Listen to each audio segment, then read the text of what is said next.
hari ini kita mau kasih tahu ke teman-teman semua kalau bakal ada acara pertama di Indonesia yang konsepnya itu lengkap, di mana semua dari A sampai Z tentang horor itu ada. Jadi namanya Horror Festival 2024 yang akan diselenggarakan itu di Bintaro Exchange dari mulai tanggal 16 sampai dengan tanggal 31 Oktober.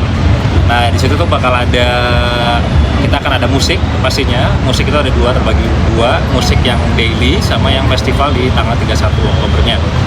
Terus kita juga ada acara kuliner, itu akan mengundang UMKM dan berbagai jenis makanan, minuman, dan kita akan tantang challenge mereka untuk gimana caranya package makanannya itu dengan tema horor.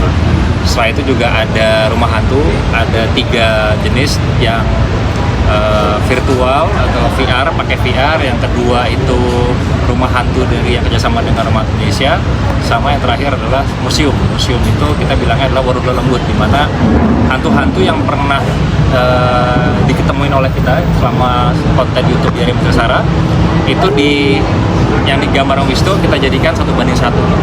Jadi beneran tingginya, besarnya, mukanya juga dibikin emang seperti itu adanya yang dilihat sama masyarakat. Jadi pertama kali di Indonesia dan semua ini berangkat dari pengalaman yang berdua atau satu? Kalau misalnya makanan dan musiknya kan itu sebenarnya kan adalah kayak pengennya, karena ini konsepnya festival, jadi pengennya tuh semua orang yang penikmat horor, kan kadang-kadang juga ada yang takut banget nggak mau masuk wahana, ya mereka bisa menikmati dengan makanan. Terus ada juga mungkin yang memang senang adrenalin untuk wahana horor, ya dia masuk ke wahana, tapi begitu selesai bisa menikmati makanan. Nah, bagi yang cuma pengen hangout aja bisa datang ke situ terus menikmati musik sambil jajan. Jadi kalau lanjut. ya, jadi kalau yang hantu-hantunya tadi, yang untuk yang rumah hantunya, wahananya sendiri, itu memang beberapa dari pengalaman apa yang pernah dijalani dari Mitrasara. Contohnya si museumnya tadi. Kalau yang VR-nya kita sebenarnya itu juga karena banyak orang pengen banget penelusuran bareng Sarah Wijayanto. Nah, karena memang kita nggak bisa ngajak banyak orang, akhirnya kita bikin gimana caranya mereka merasakan penelusuran hanya tapi lewat VR tadi. Mas Dim, tadi kata Joe ini adalah dari kalian dulu yang buat horror festival gitu. Mungkin triggernya kenapa gitu sampai ini akhirnya jadi dari kalian akhirnya bisa berealisasi dan sekarang tuh. Ya, awalnya kan karena kita selalu bikin acara ini tuh tiap tanggal 31 Oktober di anniversary-nya dari Mitrasara.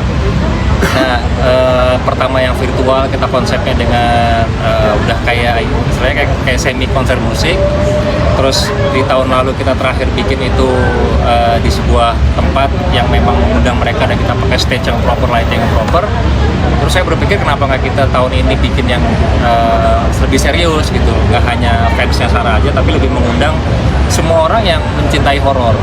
Makanya kita coba untuk ngajak semua orang yang benar-benar mau cuma ya, pecinta horor, atau memang karena suka film doang, atau fans garis kerasnya Sarah Wijayanto, untuk berkumpul bareng menikmati ya ini ya bulan Oktober itu kan terkenal dengan Halloween. Nah, kita berikan mereka suguhan yang memuaskan rasanya mereka dalam arti yang horornya tadi. Wah, nih semua serba horor ada di sini.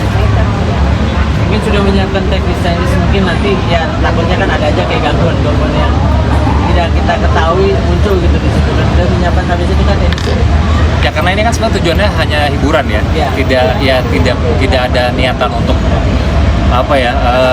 bersaing atau apa. Kita hanya coba untuk menghibur, memberikan sebuah suguhan yang menarik buat orang datang. Jadi ya nggak ada niatan jelek, nggak ada tujuan apa-apa, hanya tujuan untuk menghibur aja, untuk memberikan sebuah tontonan yang memang disukai oleh orang. Jadi ya lebih kayak kita nggak ada niatan negatif, ya jalan gitu aja. Jadi nggak sampai mikir wah harus pasang ini, nggak kasih gitu ya juga sih. Kayak kesurupan dan sebagainya, apa nanti ada klinik harusnya harusnya aman. Soalnya kan kita kan bicara kan ini kan kayak ada kulinernya juga. Jadi kalau misalnya kayak ada yang pingsan segala macam itu kan paling kita kan setiap kali kayak itu kayaknya kemungkinan besar terjadinya kan di wahana kan. Nah, di wahana sendiri kan juga ada batasan-batasannya, dan semua orang yang datang itu harus sudah tahu dan harus paham ada term and conditionnya. Jangan sampai mereka dalam keadaan lemah atau dalam keadaan misalkan punya penyakit jantung itu untuk masuk. Jadi kita udah tulis semuanya pastinya udah. Jadi semua yang masuk itu sudah dalam keadaan sadar bahwa dia tahu apa yang akan terjadi dan apa yang akan dijalani. Tiket masuk ATM? Waduh, tiket masuk sebenarnya gue belum bisa jelasin sekarang karena soalnya ada pre-sale tiket. Nah, pre-sale tiketnya sendiri itu nanti akan diumumkannya dalam waktu dekat ini. Saya pribadi untuk hari ini belum bisa menjelaskan harga tiketnya berapa karena kita sampai hari ini juga masih ada beberapa kayak tambahan bidang tamu. Nah, itu kan bisa pasti mengubah juga untuk harga tiketnya sendiri. Tapi yang jelas harga tiketnya terjangkau oleh mahasiswa. Kasarnya mungkin sedikit di luar dari ini, masyarakat